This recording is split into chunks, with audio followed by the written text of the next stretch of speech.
watu wanaitwa Conference of Catholic Bishop wame come out gun blazing, wanatoka moto huku nje.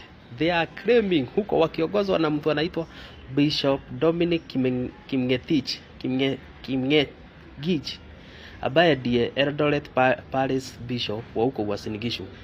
Yeye ana claim kuwa, wacha nisome tu ni quote statement yake: when the government fails to fulfill promises, particularly concerning payment to essential services providers, it harms vulnerable community.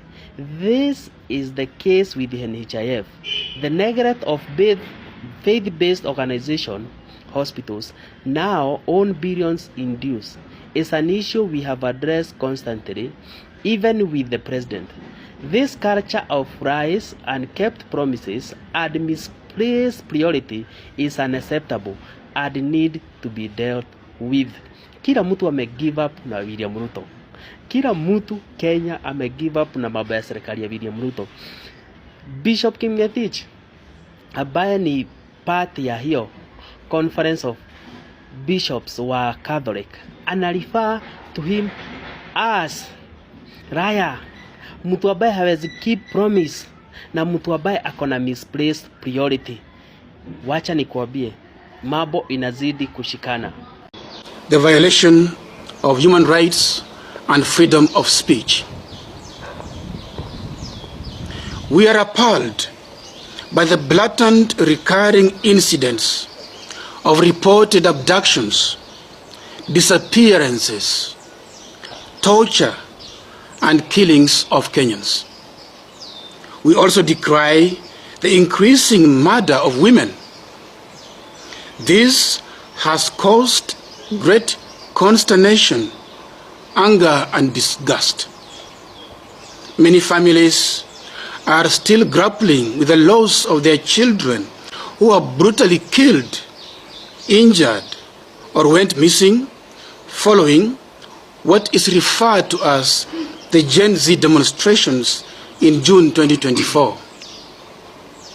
Many of these victims had raised concerns about rampant corruption within and outside the government. Who is abducting these people? And is the government unable to stop these abductions and killings? The government must protect the life of every human person in Kenya, as stipulated in our Constitution of the Republic of Kenya, Article 26. The government must take the lead in following the law, which the leadership took an oath to uphold and defend at all times.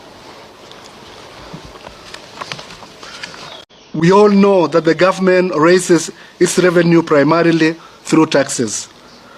Our problem is that Kenyans are being unreasonably overtaxed by the continued myriad of new tax regimes that are constantly emerging from day to day. It seems to be a hidden way of reintroducing the rejected Finance Bill 2024. We must listen keenly to the cry of the Kenyan people. The current tax regime is already prohibitive and burdensome. As Catholic bishops, we have many times reminded the government of the need to put to good use all the collected revenue and live within its means. Conclusion. As NHIF unkept promises and misplaced priorities. The culture of lies is swiftly replacing the integrity and respect that Kenyans deserve. Basically, it seems that truth does not exist, and if it does, it's only what the government says.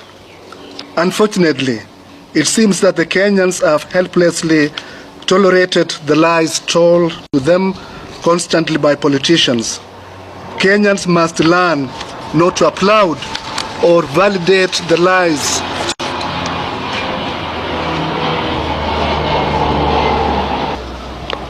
or validate the lies that the politicians tell them, but rather must resolve to seek and be led by the truth.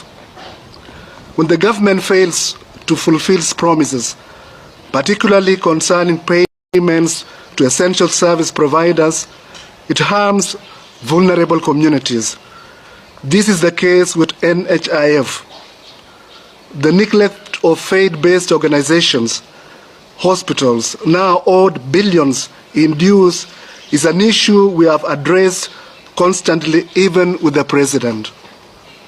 We recall the pertinent and resolved issues we have raised recently with the government: over taxation of Kenyans, the hiking of the missionary work permits, youth unemployment, regulations of the education system, especially the CBC and university loan scheme, the failure to constitute the IEBC, etc. We believe that genuine consultation of all concerned stakeholders in all these matters is necessary beyond the casual public participation. This culture of lies, unkept promises, and misplaced priorities is unacceptable and needs to be dealt with. Selfish agenda to extend. It is baffling that a bill proposing an extension of the 5-year term to 7 years is being considered, and apparently there are plans to rush it through the legislative system. A two-term limit of 10 years, as given by the current constitution, is ample time for any visionary political leader to leave a strong legacy if they perform. We need to critically scrutinize this political move. We question the motivation behind this agenda and the long-term interests it serves. We strongly condemn this retrogressive and manipulative thinking. Let us not create problems where there are none.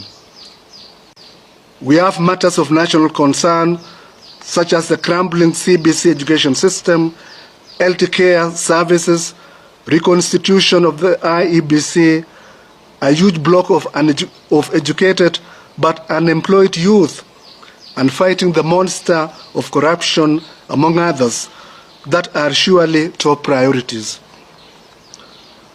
Overtaxing Kenya. The hypocrisy in this country is now setting. I want you to watch this photo. For those who can't see well, in these three people, one of them is your current president, William Samoei Ruto. Before he even became president, he was always in court docks because of fraud, stealing, attempting stealing. That was William Samoei Ruto before he became president.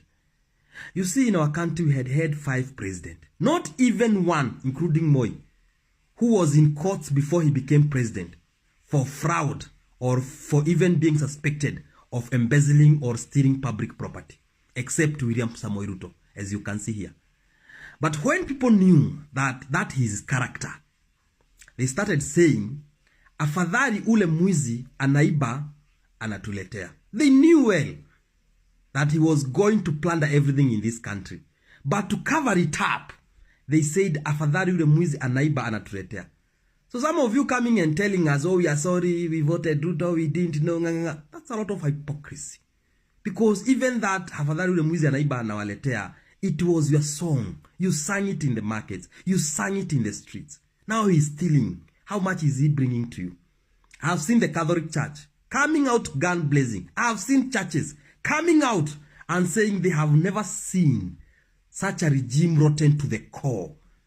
That the greed in Ruto's regime is shocking and heartbreaking. Those were the words of Catholic bishops today. But you know what? Me, I'm not even surprised. Because I expected worse than this.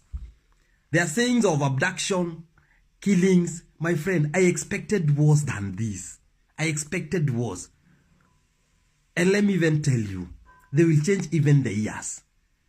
The person you voted, you all knew the kind of a person he was. If you are not going to correct the mistake in 2027, all as Kenyans, mwanze kupoint fingers to each other, your country will go down as you watch. I can tell you for free.